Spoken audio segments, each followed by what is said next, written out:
It's a very privileged position.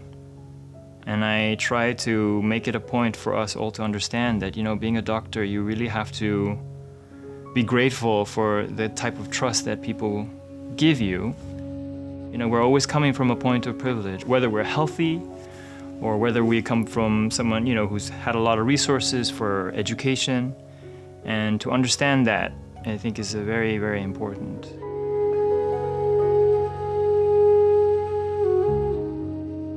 I am what we call a general internal medicine doctor, but I have also a subspecialty in addiction medicine. As an academic hospitalist, in addition to caring for patients, my job is to train medical students and residents. Teaching bedside is, for me, the most satisfying thing that I do as a doctor. When I was much younger, coming out of college, I joined the Peace Corps.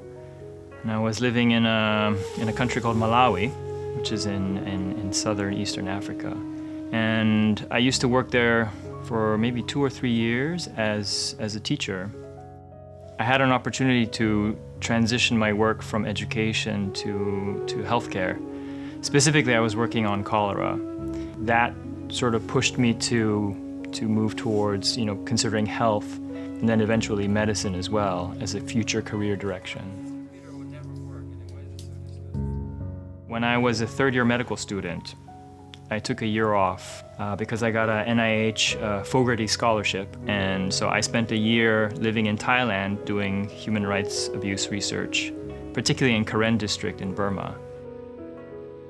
That year for me was one of the most fundamental experiences because it allowed me to see how doctors can do human rights work.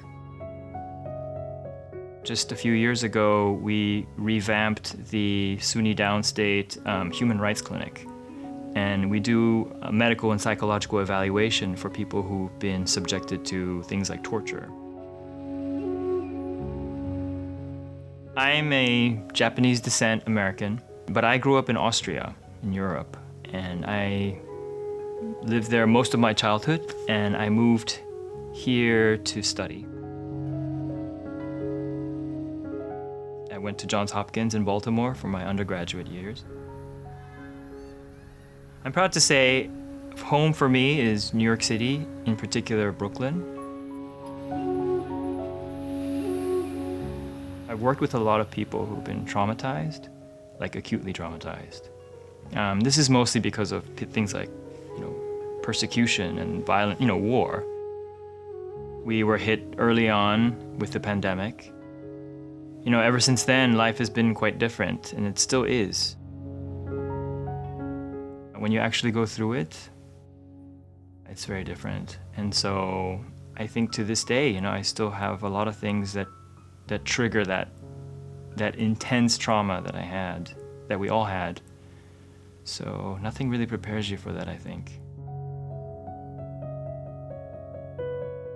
If I wasn't a doctor, if I could choose anything, I would probably want to be a jazz musician, probably, because I think they're the coolest. But probably more realistically, I probably would have been a teacher.